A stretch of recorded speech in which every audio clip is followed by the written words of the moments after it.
Hello everyone, welcome to Ritika's nursing tutorials. आज मैं एक अपना नया वीडियो लेकर आई हूँ जहाँ पर हम बात करेंगे अवगार स्कोर के बारे में कि अवगार स्कोरिंग क्या होता है, कितना इम्पोर्टेंट है ये अवगार स्कोरिंग।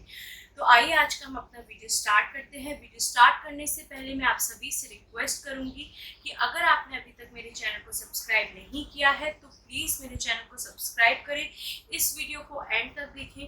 अगर ये आपको वीडियो नॉलेजेबल लगता है, हेल्पफुल लगता है तो प्लीज़ इस वीडियो को लाइक करें, शेयर करें और कमेंट करें। तो जो हमारा अवगार स्कोर है ये डॉक्टर वर्जीनिया अवगार ने इन ईयर 1952 में डिस्कवर किया था।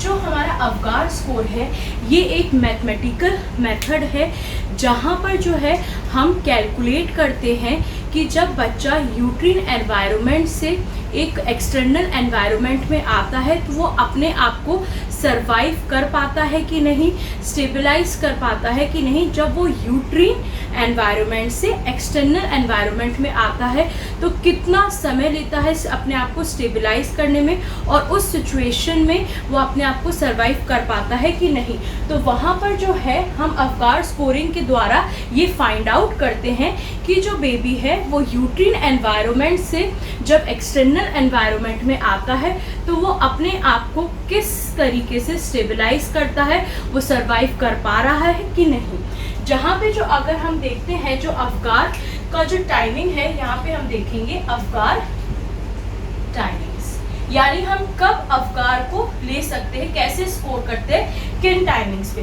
तो जैसे ही जो बर्थ होता है उसके 1 मिनट में करते हैं हम एट बर्थ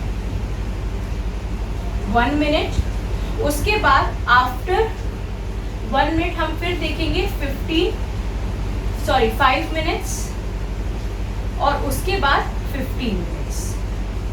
तो जैसे ही बेबी जो है यूट्रीन एनवायरनमेंट से बाहर आता है एक्सटर्नल में, तो जैसे ही उसका जन्म होता है तो तुरंत हम 1 मिनट के अंदर आफ्टर बर्थ 1 मिनट के अंदर हम उसका स्कोर लिखेंगे कि वो किस तरीके से स्टेबलाइज कर रहा है या नहीं। उसके बाद अगर हमको लगता है कि 1 मिनट के अंदर जो है बेबी नहीं कर पा रहा है, कोई भी ऐसे साइंस नहीं शो कर रहा है, तो वहाँ पर हम 5 मिनट्स के लिए वेट करेंगे और 5 मिनट बाद फिर हम उसको जो है ऑब्जर्व करेंगे और देखेंगे कि वो अपने आप को सरवाइव कर पा रहा है कि नहीं। अगर फिर भी आपको लगता है कि 5 मिनट्स के बाद भी बेबी में किसी भी प्रकार के चेंजेस नहीं आ रहा है या थोड़े बहुत चेंजेस आ रहे हैं तो हम 15 मिनट के बाद फिर अवगार स्कोरिंग करेंगे, क्योंकि एकदम से जब बेबी बाहर आता है तो मे भी कभी कभी वो अपने रिफ्लेक्सेस को जो चेंजेस है वो उतनी जल्दी एडेप्ट नहीं कर पाता है। इसलिए हम 1 मिनट पे चेक करेंगे, 5 मिनट्स पे चेक करेंगे और 15 मिनट्स पे चेक करेंगे। अब हम देखते हैं अवगार स्कोरिंग। तो जो हम स्कोर करते हैं वो टोटल स्कोरिंग होती है हमारी 10 मार्क्स की, यानी कि यहाँ पर जो है अगर हम जितने भी रिफ्लेक्सेस है, अपीयरेंस है बेबी का, ग्रिमेस है, एक्टिविटी है, रेस्पिरेशन, इन सबको हम टोटल कितने मार्क्स देते हैं 10 मार्क्स। अगर इससे 10 मार्क्स आता है बेबी का तो दैट मीन्स बेबी ने अपने आप को सर्वाइव कर लिया है यूट्रीन एनवायरनमेंट से लेके जो बाहरी एनवायरनमेंट में आया है और अच्छी तरीके से उसने उस एनवायरनमेंट पे एडेप्ट कर लिया है। अगर हमें लगता है कि नो डिप्रेशन साइन तो हम देंगे 7 to 10 मार्क्स। अगर हमें लगता है कि हल्का सा जो है माइल्ड डिप्रेशन है, यानी बेबी अभी उतनी जल्दी अपने आप को स्टेबलाइज नहीं कर पा रहा है बट ही इज ट्राइंग, वो सर्वाइव करने की कोशिश कर रहा है, तो वहाँ पर हम देंगे 4 to 6 मार्क्स। अगर सीवियर डिप्रेशन है, यानी कि जो बिल्कुल जो बेबी है वो अपने आप को बिल्कुल भी स्टेबलाइज नहीं कर पा रहा है, सर्वाइव नहीं कर पा रहा है एक्सटर्नल एनवायरनमेंट में, तो वहाँ पे जो मार्किंग रहेगी वो 0 to 3 मार्क्स रहेगी। अगर ये वाला सीवियर डिप्रेशन वाला है तो यहाँ पे इमरजेंसी हो सकती है, तो यहाँ पे हम तुरंत की तुरंत इमरजेंसी जो केयर है बेबी को वो प्रोवाइड करेंगे और साथ ही साथ रेस्टिट्यूशन करेंगे। तो ये था हमारा अवगार स्कोरिंग। हम कितने मार्क्स की देते हैं? टोटल 10 मार्क्स की, जहाँ पे अगर हल्का डिप्रेशन रहता है, जैसे बाहर आता है बेबी तो थोड़ा बहुत रहता है कि इतनी जल्दी वो अपने आप को स्टेबलाइज ना कर पाए, बट वो पूरी कोशिश करता है उस एनवायरनमेंट में अपने को स्टेबलाइज करने की, तो वहाँ पे हम 7 to 10 देंगे। उसके बाद हम देखते हैं कि थोड़ा कम स्टेबलाइज कर रहा है but he is trying to 4 to 6। अगर बेबी बिल्कुल भी अपने आप को सर्वाइव नहीं कर पा रहा है इस बाहरी एक्सटर्नल एनवायरनमेंट में, तो वहाँ पे 0 to 3 मार्क्स। अब हम देखते हैं जो अवगार स्कोर है, हम इसको चार्ट के अकॉर्डिंग देखेंगे कि हम जैसे हमें चार्ट दिया जाता है तो हम किस तरीके से उसे फिल करेंगे अवगाड़ स्कोरिंग को, और वो किस बेसिस पे हमें फिल करना है। उससे पहले जो है हम ये देखेंगे अवगाड़ में जो ए है वो होता है अपीयरेंस के लिए, उसके बाद है P for pulse, G for grimace, A for activity and R for respiration. तो यहाँ पे जो अपीयरेंस हम यहाँ पे कैलकुलेट करेंगे बेबी का रेस्पिरेटरी, इसमें हम देखेंगे स्किन कलर। अपीयरेंस में हम मोस्टली फाइंड आउट करते हैं जैसे बेबी आउटर वर्ल्ड में आता है तो अपीयरेंस में सबसे हम देखेंगे जो बेबी का है वो कलर कैसा है, पिंक है या ब्लू है या हल्का पिंक है और हल्का ब्लू है। तो इस तरीके से हम जो है फिर स्कोरिंग करते हैं। पल्स में यहाँ पे हम देखेंगे बेबी की जो हार्ट रेट वगैरह होती हैं, CVS। उसके बाद जो ग्रिमेस होता है, ग्रिमेस मतलब यहाँ पे होती है बेबी के सारे जो रिफ्लेक्स है हम वो चेक करेंगे, रिफ्लेक्स इरिटेबिलिटी। और एक्टिविटी में हम देखेंगे यहाँ पे CNS and muscle stones baby का, और रेस्पिरेशन में रेस्पिरेशन। साथ ही साथ हम यहाँ पे बेबी का हमेशा ध्यान रखिए, अवगाड़ स्कोरिंग में पूछते हैं कि हम बेबी का रेस्पिरेशन और BP करते हैं, तो यहाँ पे जो बेबी का अवगाड़ स्कोरिंग में BP और रेस्पिरेशन नहीं करते हैं क्योंकि जब वो बाहर आता है तो वो इतना स्टेबलाइज नहीं होता है, धीरे धीरे करके चेंज होता है, तो यहाँ पे हम BP नहीं करेंगे।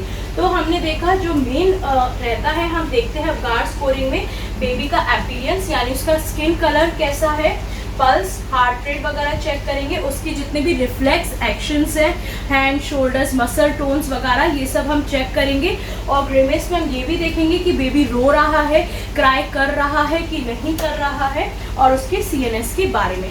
अब मैं आपको चार्ट बनाकर यहाँ पे बताऊंगी कि आपको किस तरीके से अवगाड़ स्कोरिंग करनी है। अगर आपके हॉस्पिटल वाले जो चार्ट प्रोवाइड होता है तो आपको उसमें किस तरीके से अवगाड़ स्कोरिंग करनी है।